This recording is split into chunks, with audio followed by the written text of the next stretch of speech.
Christ, oh God. We also pray for any in the body of Christ, especially in our local assembly, that you know those that would need your healing touch, Father. So we ask you, because you are compassionate and gracious, that you would heal them. And Father, if there's those who need employment, help them to find it. Just meet the mental, emotional, spiritual, and physical needs of your people, we pray. Anoint the class tonight. Let your Spirit speak and teach a doctrine that will impact our lives. And we ask it in Jesus' name. Amen. Amen. All right. So good evening, everyone. We are now in class number 11. Bonjour tout le monde, nous sommes dans le cours de Épître aux Romains, classe 11. Right. So we're in verse 18, and it says, "For the wrath of God is revealed from heaven against all ungodliness and unrighteousness of men who hold the truth in unrighteousness." Donc, nous commençons le cours de ce soir dans Romains chapitre 1, verset 18, car la colère de Dieu se révèle du ciel contre toute impiété. Now, if I were to ask you, why did God create La the vérité. universe? If I were to ask you, why did God create the universe? Canvas, are you there? Testing, 1, 2, 3. Canvas. Okay, Pastor Alain, could you take over temporarily, please? Okay. So if I were to ask you, why did God create the universe? Si je dois vous demander pourquoi est-ce que Dieu a créé l'univers, There could be various answers, but the most important one is that God decided to reveal his grace. il y aurait beaucoup de réponses, mais la plus importante est que Dieu voulait révéler sa grâce. And the reason why in eternity past there was no sin. So La raison est que dans l'éternité passée, il n'y avait pas de péché. So, in order for God to manifest his grace, he had to save sinners. Donc, pour que Dieu manifeste sa grâce, il fallait qu'il y ait des pécheurs. And so he permitted sin to enter the world Donc, il a permis que le péché entre dans le monde so that he can display or manifest his nature of grace. afin qu'il puisse manifester sa nature de grâce. And that's why we read in Ephesians 2:7 that in the ages to come, he might show the exceeding riches of his grace in his kindness towards us through Christ Jesus.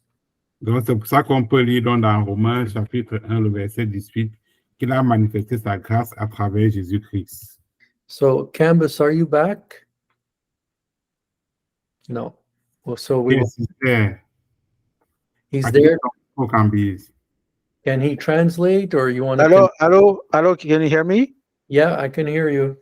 Okay, I don't know what happened. I'm sorry. It just stopped by itself. Okay, so let's continue. So we read in Ephesians 2:7 that in the ages to come, he might show the exceeding riches of his grace in his kindness towards us through Christ Jesus. Donc, dans Éphésiens 2:7, afin que dans les siècles à venir, il puisse montrer l'extrême richesse de sa gloire, de sa grâce, dans sa bonté envers nous par Jésus-Christ. So we are the trophies of his grace. Nous sommes les trophées de sa grâce. For all eternity, he can point to us and show that his grace was extended to the undeserving sinners who were transformed into the likeness of Christ. Et pour l'éternité des éternités, avec gloire et grâce merveilleuse, il veut démontrer qu'il a donné un don gratuit de salut aux pécheurs mal avisés. Now, grace was manifested from the very beginning in the book of Genesis, and as we follow through all the way to Revelation, we find God displaying his grace. Donc, depuis déjà le livre de la Genèse, Dieu a nous sommes déjà introduits, pas à l'idée, mais à la vérité que Dieu est déjà en train de donner de la grâce. And so we see, first of all, in the Old Testament, grace is revealed. Nous voyons déjà dans l'Ancien Testament que la grâce est déjà révélée. In Genesis 6, verse 8, we read, "But Noah found grace in the eyes of the Lord." Par exemple, dans Genèse 6:8, nous voyons que Noé trouva grâce aux yeux de l'Éternel. Then in the New Testament, God decided to reveal his grace in the humanity of Christ. Mais dans le Nouveau Testament, la grâce de Dieu se révèle dans la personne et l'humanité complète du Christ. God is grace. Dieu est grâce. And in manifesting his grace, he took on flesh, and we could see grace operating. Et Dieu est grâce, et dans son humanité complète, Dieu a manifesté sa grâce en opérant sa grâce sur tous. In the person of Christ, we could see the grace of God operating in the lives of sinners. Nous pouvons voir que la grâce de Dieu révélée dans la personne même de Jésus-Christ s'est mise en mode opération en travaillant dans la vie de tous les pécheurs. So we read in John 1:16, "And of his fullness have all we received, and grace for grace." Dans Jean 1,16, et nous avons tous reçu de sa plénitude et grâce pour grâce. For the law was given by Moses, but grace and truth came by Jesus Christ. Car la loi a été donnée par Moïse, mais la grâce et la vérité sont venues par Jésus-Christ. So we see that grace was found in the Old Testament. We see that grace was manifested in the humanity of Christ. And now we're going to see that grace continues to be taught in the New Testament epistles. Donc, la grâce de Dieu a déjà été révélée dans l'Ancien Testament à travers Noé, par exemple, puis la grâce s'est révélée de façon concrète dans la personne de Jésus-Christ. Et nous allons voir dans les prochaines lignes du cours de ce soir que la grâce va continuer à se révéler dans les écrits du Nouveau Testament. And so we read in Titus 2:11, "For the grace of God that brings salvation has appeared to all men." Nous lisons dans Tite 2:11, car la grâce de Dieu qui apporte le salut est apparue à tous les hommes. But now we're going to come to a passage that reveals the wrath of God. Mais nous arrivons maintenant à un passage qui révèle la colère de Dieu. Because God is 100% grace, but another one of his attributes is that he is 100% holy. Dieu est 100% grâce, mais un autre aspect de Dieu qui est vrai, c'est qu'il est 100% saint. For the sinner who repents and puts their faith in Christ, they will be a trophy of grace. But those who refuse to repent will be under the wrath of God. They are already under the wrath of God. Donc, les pécheurs qui se repentent deviennent le trophée de la grâce de Dieu, mais ceux qui refusent la clémence de Dieu et de se repentir, ils vont continuer et rester à continuer dans la colère de Dieu. So the word wrath is orge. It means anger as a state of mind. In other words, it's not an emotional outburst of anger over something that happened. Donc, la colère ici, en grec, c'est orge. Ça veut dire la colère comme un état d'esprit. C'est-à-dire, ce n'est pas une colère sous forme d'émotion, mais c'est sous forme de pensée, de mental, un état d'esprit.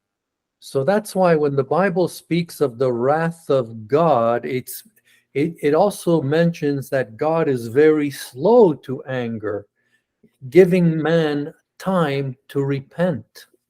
C'est pourquoi la Bible mentionne que la colère de Dieu est un état d'esprit, car plusieurs fois à travers la parole de Dieu, il est mentionné que Dieu est lent à la colère en donnant à l'homme le temps de se repentir. We can thank God that he is very slow to anger.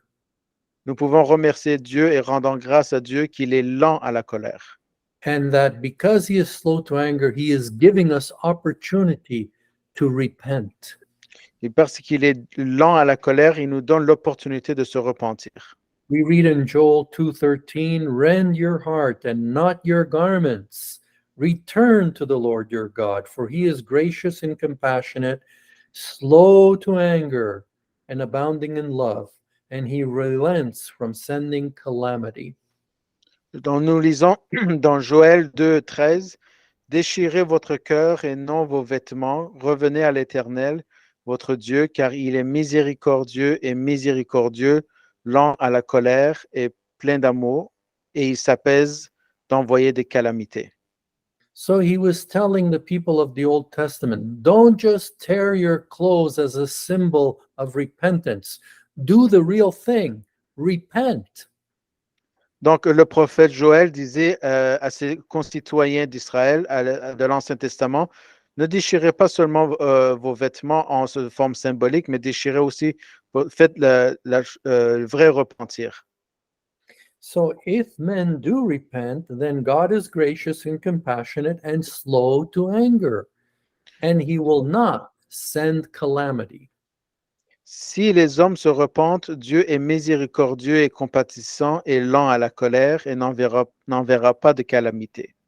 But if they do not repent, God sends judgment from heaven.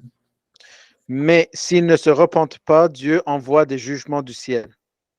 Now we're going to look at some examples of the wrath of God or the judgment of God coming from heaven.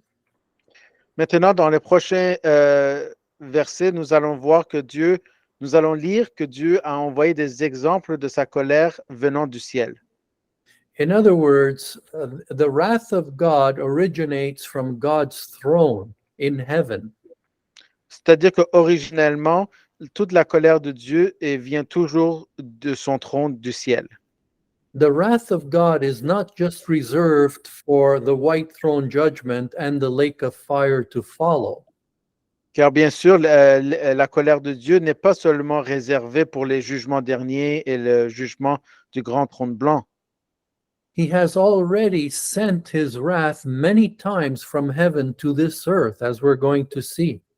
Et comme puisque nous allons le voir très prochainement, la colère de Dieu a déjà été manifestée du ciel sur la terre plusieurs fois depuis l'Antiquité. But we're also going to see that he was very slow to express his wrath. Mais nous allons aussi voir qu'il a pris beaucoup de temps avant d'envoyer sa colère. Now, the first example we find of the judgment of God on this earth coming from heaven is when God sent the flood after 120 years of warning. Le premier exemple, c'est Dieu a envoyé le déluge du ciel après 120 ans d'avertissement. We read in Genesis chapter 6, verse 5, "And God saw that the wickedness of man was great in the earth, and that every imagination of the thoughts of his heart was only evil continually." Donc, nous lisons d'abord dans Genèse 6, 5, et Dieu vit que la méchanceté de l'homme était grande sur la terre et que toute imagination des pensées de son cœur n'était continuellement que mauvaise. God was so slow to anger that he gave mankind 120 years of time to repent. Dieu était tellement lent de colère qu'il avait donné aux hommes avant le déluge 120 ans de possibilité de se repentir. But when they did not, Mais quand ils ont refusé, he saved only Noah and his family. il a sauvé seulement Noé et sa famille. So we read in Genesis 7:4, "For yet 7 days, and I will cause it to rain upon the earth 40 days and 40 nights, and every living substance that I have made I will destroy from off the face of the earth." Genèse 7, 4. Car encore 7 jours, et je ferai pleuvoir sur la terre 40 jours et 40 nuits, et toute substance vivante que j'ai faite, je la détruirai de dessus la surface de la terre. Right. Here's another example in the Old Testament of God pouring his judgment from heaven to the earth. And it's when he sent fire from heaven upon Sodom and Gomorrah. Un deuxième exemple de jugement de Dieu qui était lent à la colère, mais finalement il a envoyé son jugement du ciel sur la terre concernait le feu du ciel sur Sodome et Gomorre. If we read in Genesis 19:24, then the Lord rained upon Sodom and upon Gomorrah brimstone and fire from the Lord out of heaven.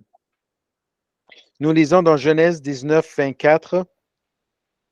Alors l'Éternel fit pleuvoir sur Sodome et sur Gomorre du soufre et du feu venant du ciel de l'Éternel. Just as a side note, notice that there is the Lord on earth and the Lord in heaven, which goes to show again that the Bible teaches the plurality of God, Father, Son, and Holy Spirit. Here we see the Father and the Son, one on the earth, one in heaven. Déjà, sous forme de note sur le côté, dans ce premier verset de Genèse 19, verset 24, nous voyons ici qu'il mentionne l'Éternel, le Dieu dans les cieux, et l'Éternel sur la terre. Ici, nous pouvons déjà voir que Dieu le Père et Dieu le Fils, c'est tous les deux qui ont envoyé ce jugement sur Sodome et Gomorre. And verse 25, and he overthrew those cities and all the plain and all the inhabitants of the cities and that which grew upon the ground. Et au verset 25, il renversa ces villes et toute la plaine et tous les habitants des villes et ce qui poussait sur le sol. So those are two judgments of the wrath of God poured on earth from heaven, God's throne. Now we're going to see that there will be future judgments from heaven down to the earth. Ça, les deux exemples que je vous ai donnés, c'était des exemples de l'Ancien Testament concernant le jugement de Dieu dans sa colère qu'il a déversé venant des cieux sur la terre. Maintenant, dans les prochains exemples, ce sera des exemples de la colère de Dieu qui va se déverser très prochainement sur la terre, du ciel. This occurs during the 7-year tribulation. Et ces jugements et ces colères de Dieu vont se manifester durant les 7 ans de la tribulation. There will be 21 judgments giving sinners 21 opportunities to repent. Il y aura 21 jugements donnant aux pécheurs 21 opportunités de se repentir et recevoir l'Évangile. That means that even while God is pouring out his wrath, his judgment on those who are rejecting Christ and refusing his grace, he's still giving some people the opportunity to receive the gospel. C'est-à-dire que même pendant que Dieu est en train de déverser toute sa colère des cieux sur la terre, durant les 21 calamités, il est quand même en train de donner la chance à tous les habitants de la terre à ce moment-là de pouvoir se repentir et trouver grâce auprès de Dieu. So once again, we see that God is slow to anger and not willing that any should perish. Nous voyons encore une fois ici cette vérité que Dieu est lent à la colère et ne veut pas qu'aucun périsse. Unfortunately, the result is the same for the great majority. Malheureusement, la même conséquence va être accomplie pour tout le monde. We see that in the time of Noah, the majority of people received the judgment of God. Nous voyons au temps de Noé, la grande majorité de la population à cette époque ont reçu le jugement de Dieu. We see that during the time of Sodom and Gomorrah, only Lot and his 2 daughters escaped the judgment. Nous lisons que dans l'Ancien Testament que durant la destruction de Sodome et de Gomorre, seulement Lot et ses 2 filles ont survécu. And we see during the tribulation that many will be saved, but many will not repent. Et nous voyons durant les 7 ans de la tribulation que beaucoup vont être sauvés, mais peu vont être sauvés, mais beaucoup vont être jugés. Imagine missing 21 opportunities to repent and then winding up at the white throne and being cast into the lake of fire forever. Essayez d'imaginer que ces personnes ont perdu 21 opportunités de se repentir et à la fin, ils vont se retrouver devant le jugement du grand trône blanc et ils vont être jetés dans le lac de feu. So we read in Revelation 9:21, neither repented they of their murders, nor of their sorceries, nor of their fornication, nor of their thefts. Et nous continuons dans Révélation 9, 21. Ils ne se repentirent ni de leur meurtre, ni de leur sorcellerie, ni de leur fornication, ni de leur vol. So God's final wrath will be eternally revealed at the white throne judgment. Donc, la colère finale de Dieu sera éternellement révélée lors du jugement du trône blanc. And it will be for those who have rejected grace and will be judged for their evil works. Pour ceux qui ont rejeté sa grâce et qui seront jugés pour leurs mauvaises œuvres, Where it will be determined the degree of torment in the lake of fire. pour déterminer le degré de tourment dans le lac de feu. Now, I want you to notice who are those who receive the wrath of God. Je voudrais que d'abord vous remarquiez les personnes ou les catégories de personnes sur lesquelles la colère de Dieu va se révéler. First, it is those who abide in ungodliness. Tout d'abord, ceux qui demeurent dans l'impiété. In other words, they continue in disregard and defiance of God and his righteous requirements. Ils restent dans le mépris de Dieu et de ses exigences. Secondly, it is those who practice unrighteousness. Deuxièmement, ceux qui pratiquent l'iniquité. In other words, they continue in wrongdoing and in not what in that which is not conformable to that which is righteous. C'est-à-dire qu'ils continuent à faire le mal, ce qui n'est pas conforme à ce qui est juste. And finally, it is those who suppress the truth. Troisièmement, ceux qui suppriment la vérité. In other words, they hold down the truth, they restrain the truth. En d'autres termes, ils vont retenir la vérité et ils vont la retenir. Now, we're going to see that they have no excuse. Nous allons voir qu'ils n'ont aucune excuse. They have no excuse for continuing in ungodliness and unrighteousness and holding down the truth. Ils n'ont aucune excuse pour continuer dans l'impiété, l'injustice et pour maintenir la vérité supprimée. And Romans 1:19 tells us why they will have no excuse. Et si nous revenons dans Romains 1, verset 19, nous allons voir le pourquoi qu'ils font tout ceci. It says, because that which may be known of God is manifest in them, for God has showed it unto them. Parce que dans Romains 1, 19, parce que ce qui peut être connu de Dieu est manifeste en eux ou pour eux, car Dieu le leur a montré.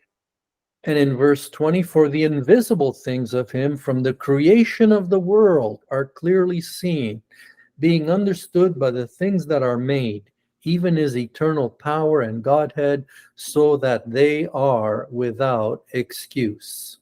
Et au verset 20, le pourquoi, car les choses invisibles de lui depuis la création du monde sont clairement visibles, étant comprises par les choses qui sont faites, même sa puissance éternelle et sa divinité, pour qu'il soit sans excuse. One thing we know about God, it is his desire to make himself known, to reveal himself to mankind. Une chose que nous pouvons être sûrs, c'est que Dieu a ce désir de se révéler à l'homme. Il veut se montrer à l'homme. Il veut se révéler. Those who are agnostics, who say, I cannot know God, or God cannot be known, they are liars. Par exemple, ceux qui sont gnostiques ou agnostiques et qui disent « Je ne peux pas connaître Dieu, Dieu ne peut pas se faire connaître », ce sont des menteurs. Those who are atheists, who say that there is no God, they are liars. Ceux qui sont athées et qui disent qu'il n'existe aucun Dieu, ce sont des menteurs. Because God desires and has made ways to reveal himself to us. Car Dieu veut et il a utilisé plusieurs façons de se révéler à l'homme. Now, there are two ways that we have discovered that God manifests or reveals himself. Nous avons découvert deux façons que Dieu désire se révéler à l'homme. there is a general revelation through his creation. Il y a une révélation générale à travers la nature qu'il a créée. All mankind has this revelation through the creation. Toute l'humanité a reçu cette première révélation générale à travers la nature que Dieu a créée. But more importantly, there is a specific revelation, and it is through Scripture, the Word of God. Mais Dieu s'est révélé de façon encore plus spectaculaire à travers sa révélation spéciale qui sont les Saintes Écritures, la Bible. And this is how God progresses in revealing himself. He starts by revealing himself through creation. Et il y a une révélation progressive chez Dieu. Il s'est d'abord révélé de façon générale par la nature qu'il a créée autour de nous. And then he gets more specific and reveals exact truth about himself through the scriptures. Et bien ensuite, de façon progressive, il va se révéler davantage à travers la révélation spéciale de sa parole. Now, let's start with general revelation, how he reveals himself through creation.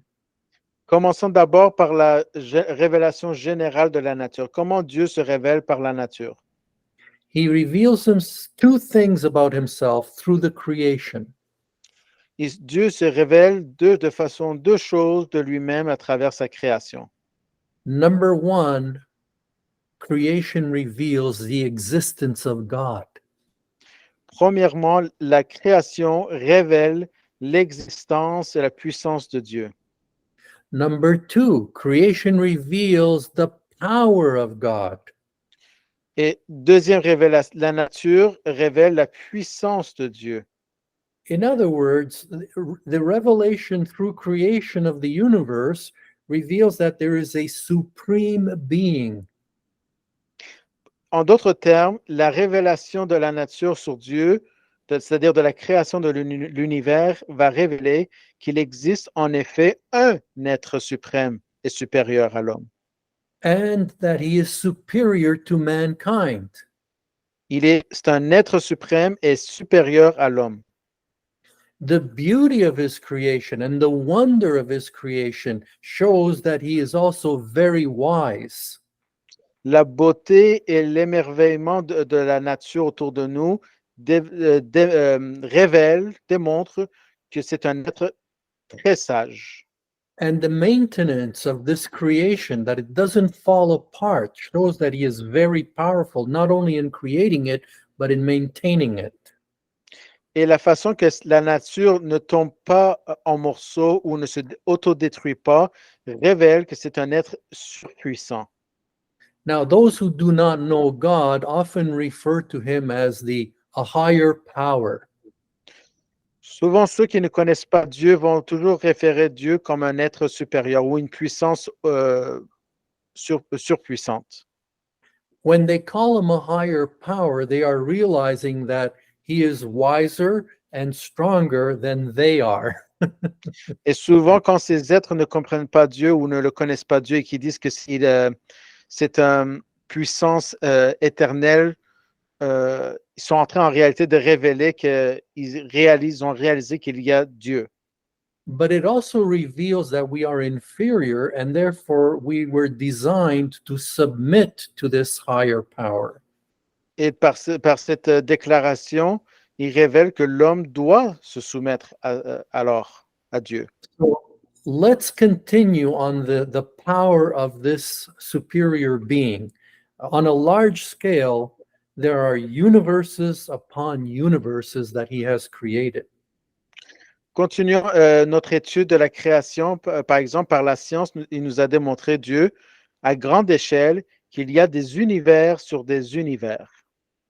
For example, there has been discovered a galaxy as far as 150 million light years away from our Milky Way galaxy.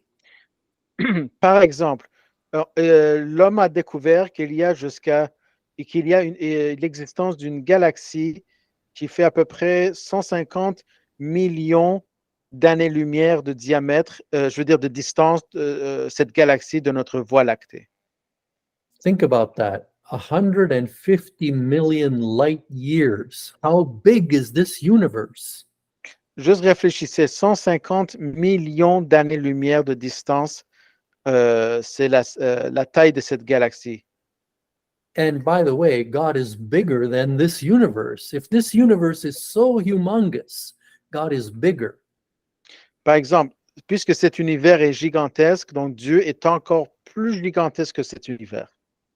So a light year is defined as the distance light travels in one Earth year.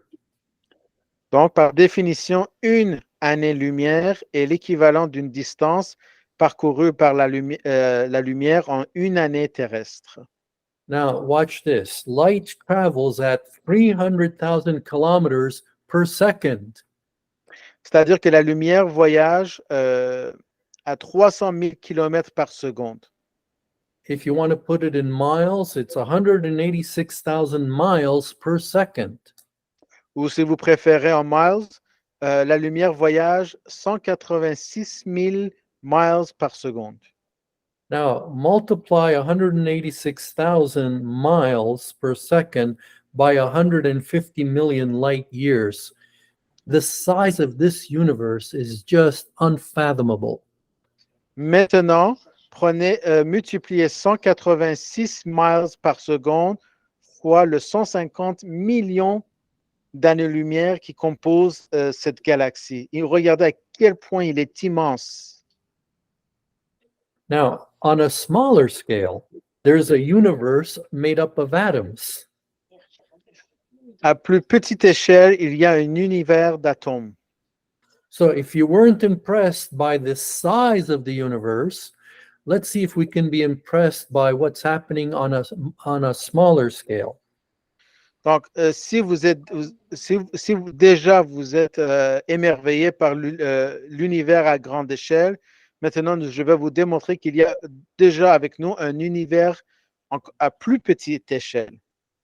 So atoms are made up of protons, electrons, and neutrons, which cannot be seen. Donc, l'univers à petite échelle, c'est un univers d'atomes qui est composé de protons, électrons, neutrons qui ne peuvent pas être vus. And they could only be observed by the effect of their movement.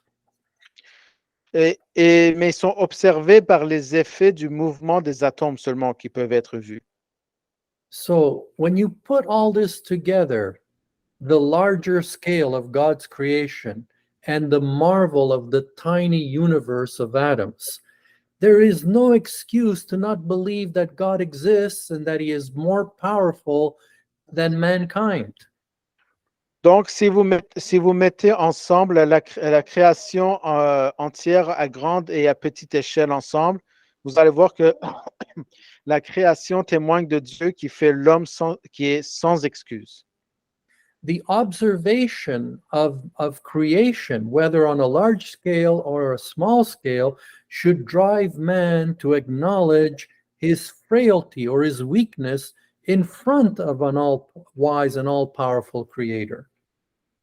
Donc, pensez ceci, que l'univers à la fois à grande et à petite échelle est la preuve physique de l'existence de Dieu. And it should cause us to realize or to acknowledge that he has a right to rule our lives. Par cette évidence, par la création et de l'existence d'un être suprême tout-puissant, devrait conduire l'homme à reconnaître que Dieu est Dieu. And we should be so marveled that we want to know this God. Nous devons être tellement reconnaissants de toutes ces évidences par la nature que nous devrions réellement chercher à le connaître. And therefore, we should be humbled by the fact that we are weak and God is great. Et nous devons reconnaître notre fragilité devant un Créateur tout sage et tout puissant. Now, those who humble themselves in front of their Creator will find that God will go beyond creation. Donc, ceux qui se soumettent de façon humble et fragile devant leur Créateur Dieu Dieu il va, va se révéler au-delà de l'univers.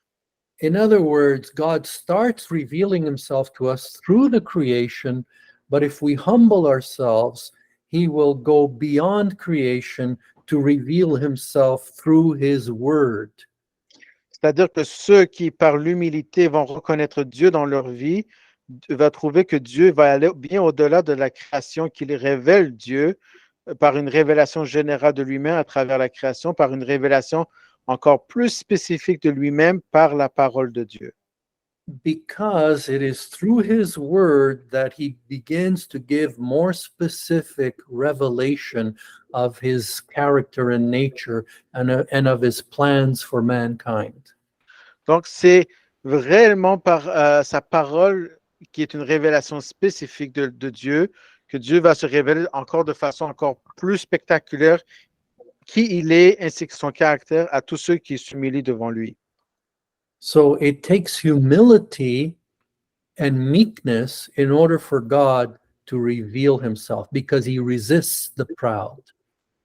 Ça prend l'humilité et la fragilité pour que Dieu puisse se révéler à ces hommes, car Dieu va toujours résister ceux qui sont hautains.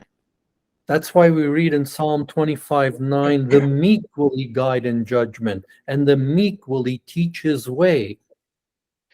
C'est pourquoi nous lisons dans Psaume 25, verset 9, « Il guidera les doux dans le jugement et il enseignera aux doux sa voie. » And then if we go down to verse 14, it says, the secret of the Lord is with them that fear him, and he will show them his covenant. Et plus loin, dans Psaume 25, verset 14, « Le secret de l'Éternel est révélé et est avec ceux qui le craignent, et il leur montrera son alliance. » Now, if a man refuses to acknowledge that there is a God who is superior, Si un homme refuse de reconnaître qu'il y a un Dieu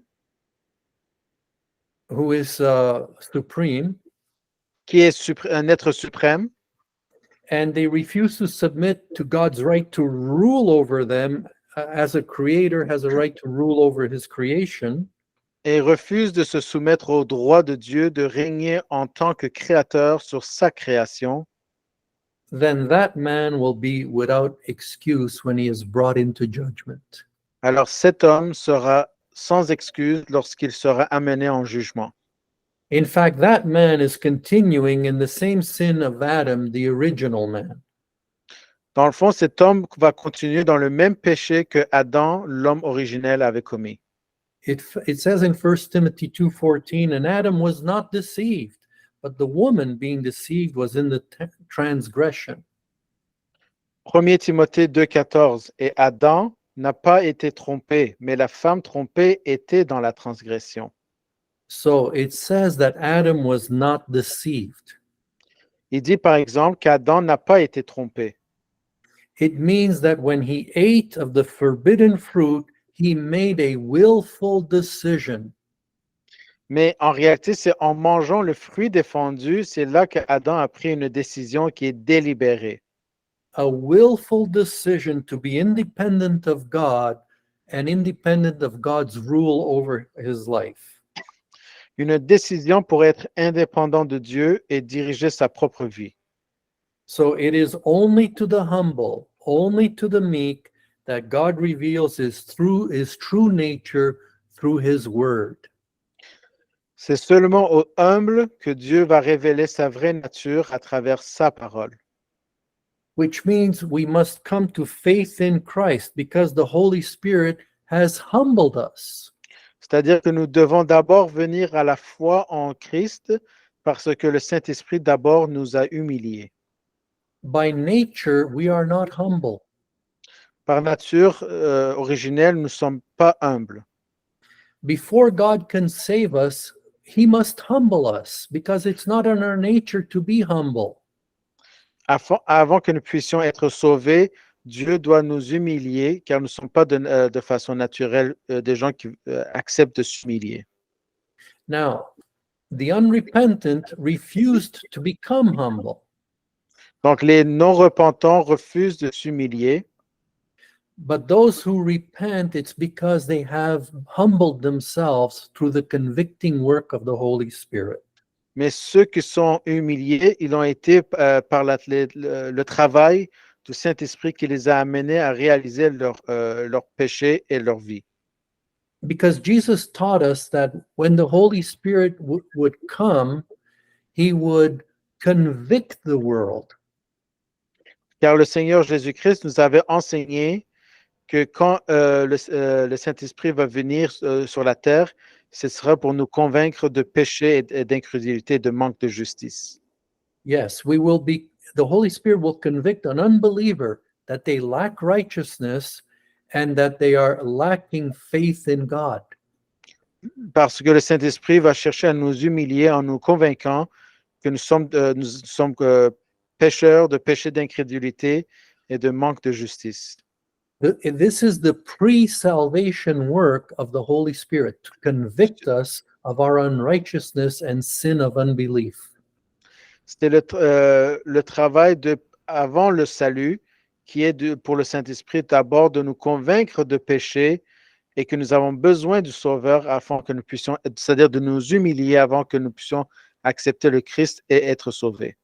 Yes, it is the humbling work of God, the work he does to humble us, to make us realize our lack of righteousness and make us realize we need faith in Christ for salvation. Donc, c'est le travail d'humiliation de Dieu pour nous humilier par le travail du pré-salut par le Saint-Esprit, pour nous amener à réaliser que nous sommes déchus et que nous avons besoin d'être sauvés en la personne de Jésus-Christ par la foi. And we find this in John chapter 16, verses 8 to 11.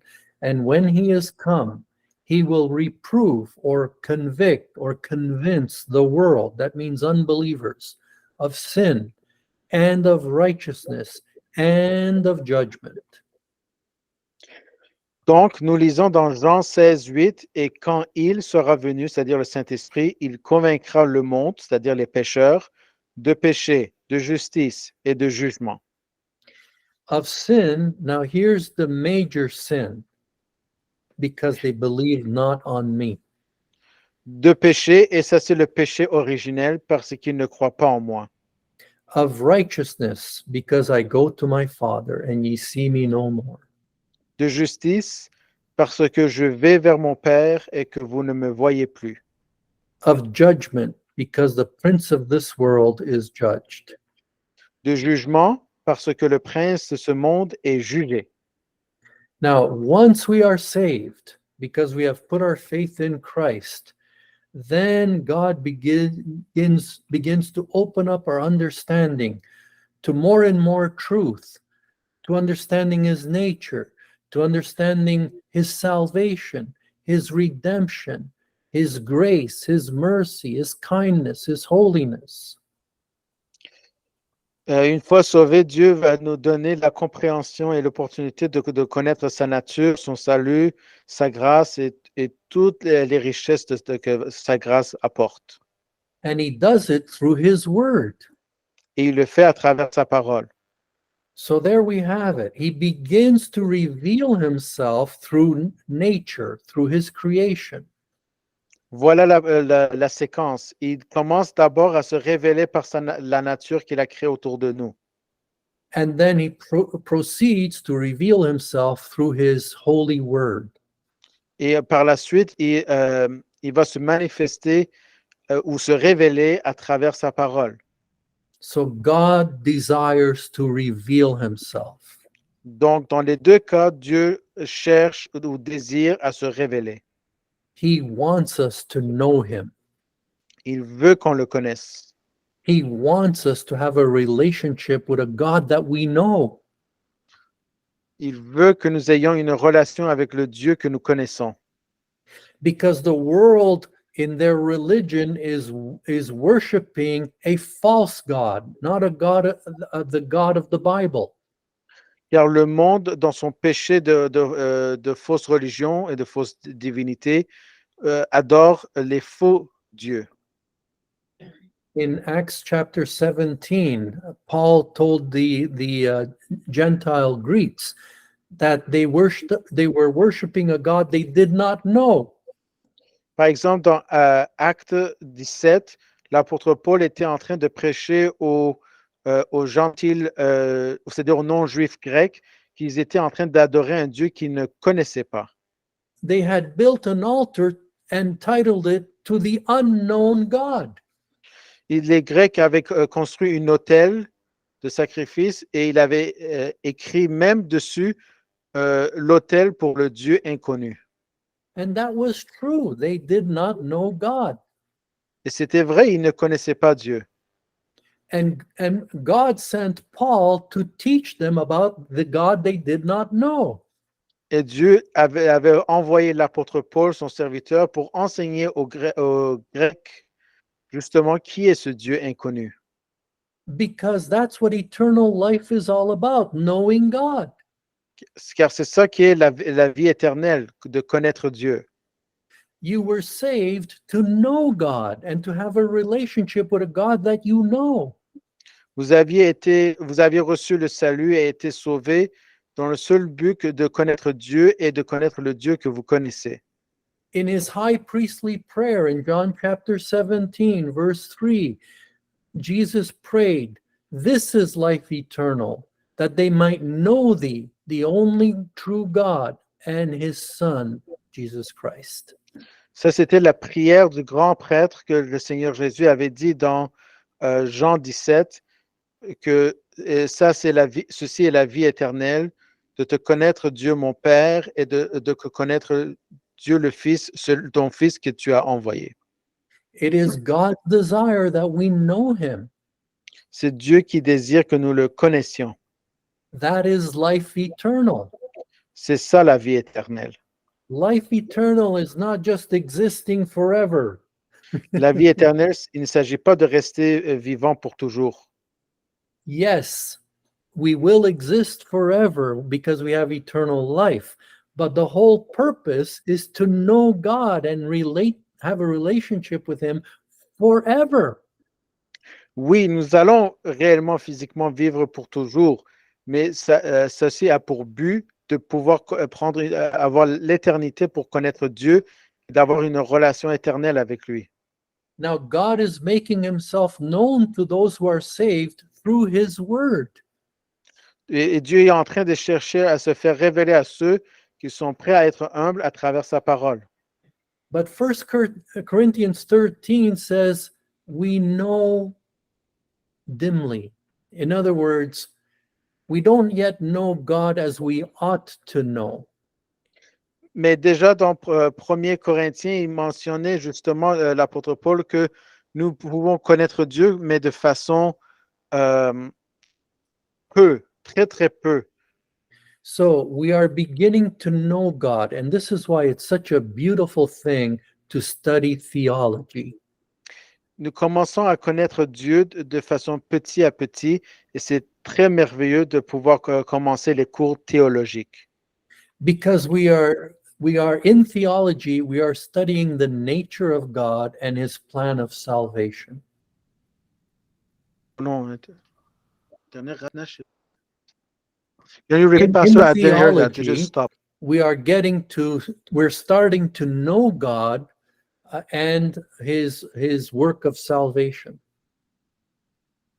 Car c'est dans les cours théologiques que nous allons commencer à comprendre Dieu, connaître Dieu, et Dieu va se révéler. This is why it's a beautiful thing to study theology, to get to know God now. C'est pourquoi il est merveilleux de pouvoir rentrer de connaître la théologie, c'est-à-dire rentrer dans les cours de théologie maintenant. And here's some of the things that he reveals to us now. Et voici certaines vérités que Dieu révèle maintenant à nous. He reveals that he is holy. Dieu, par sa parole, nous révèle qu'il est un Dieu qui est saint. Isaiah 6:3, and one cried unto another and said, Holy, holy, holy is the Lord God of hosts. The whole earth is full of his glory. Dans Ésaïe 6:3, et l'un criait à l'autre et disait, Saint, Saint, Saint est l'Éternel des armées, toute la terre est pleine de sa gloire. Through his word, we learn that he is gracious by nature. Par sa parole, Dieu nous a déjà révélé qu'il est un Dieu qui est miséricordieux. 1 Peter 5:10 tells us that he is the God of all grace, who has called us unto his eternal glory by Christ Jesus. Dans 1 Pierre 5:10, mais le Dieu de toute grâce qui nous a appelés à sa gloire éternelle par le Christ Jésus. The word of God teaches us that God is love. La parole de Dieu nous enseigne que Dieu est amour. In 1 John 4:8, God is love. In this was manifested the love of God toward us, because that God sent his only begotten Son into the world that we might live through him. Dans 1 Jean 4:8, car Dieu est amour. En cela s'est manifesté l'amour de Dieu envers nous, parce que Dieu a envoyé son Fils unique dans le monde afin que nous vivions par lui. Through the word of God, we learn that God is a savior. À travers la parole de Dieu, nous découvrons que Dieu est un sauveur. 1 Timothy 4:10, for therefore we both labor and suffer reproach, because we trust in the living God, who is the Savior of all men, specifically or especially of those that believe. 1 Timothée 4:10, car c'est pourquoi nous travaillons et souffrons l'opprobre, parce que nous avons confiance dans le Dieu vivant, qui est le sauveur de tous les hommes, spécialement de ceux qui croient. God is the source of eternal life. Dieu est la source de la vie éternelle. In John 1:1, in the beginning was the Word, and the Word was with God, and the Word was God. The same was in the beginning with God. All things were made by him, and without him was not anything made that was made. And then in verse 4, in him was life, and the life was the light of men. Et donc Dieu est la source de la vie éternelle dans Jean 1:1. Au commencement était la parole, et la parole était avec Dieu, et la parole était Dieu. Il en était de même au commencement avec Dieu. Toutes choses ont été faites par lui, et rien de ce qui a été fait n'a été fait sans lui. En lui était la vie, et la vie était la lumière des hommes. Can you see that God's desire is to make himself known? Pouvez-vous déjà voir ici, par exemple, dans Jean 1:1, que Dieu désire se faire connaître? And through the word of God, our concept of God that we used to have before we were saved is changed by the truth. Et beaucoup de choses que nous pensions connaître commencent à être changées en reconnaissant les révélations de Dieu. And this change of opinion that we have towards God, towards the truth of God revealed in his word, causes us to be in awe. It causes us to worship him. Et c'est grâce à la parole de Dieu qui révèle Dieu à nous que nous connaissons à changer notre opinion de Dieu concernant Dieu et à nous soumettre volontairement à lui. And as we study Romans verse by verse, Et de la même manière que nous allons continuer à étudier l'Épître aux Romains, we will be marvelously amazed and in wonder of the gospel of God. et tout en continuant verset par verset, nous allons continuer à à être émerveillés concernant toutes les autres révélations de Dieu déjà données à nous. When we begin to grasp more fully the goodness of God through the good news of the finished work of Jesus Christ on our behalf, we fall in worship before him. Et c'est en réalisant toutes les richesses de la grâce de Dieu à travers le Seigneur Jésus-Christ et comment il nous a sauvés en cherchant à se révéler à nous que nous nous soumettons et tombons à genoux pour l'adorer. This is the study that we are going through in Romans, and I'm excited about it, and I hope you are too, because I'm learning a lot in teaching it, and hopefully you are learning as we go verse by verse. Amen. Amen. C'est pour ça que c'est l'étude que nous sommes en train de poursuivre présentement et que je commence à apprendre beaucoup avec vous autres. Donc, j'espère que vous allez continuer ensemble à recevoir toutes les révélations de Dieu, se révéler l'un verset par verset. OK? Amen. All right. So, Father, we thank you for what you have revealed tonight. And we do know that you want to reveal yourself to mankind and that you have a desire to be known and to build on our relationship with you. In Jesus' name, amen.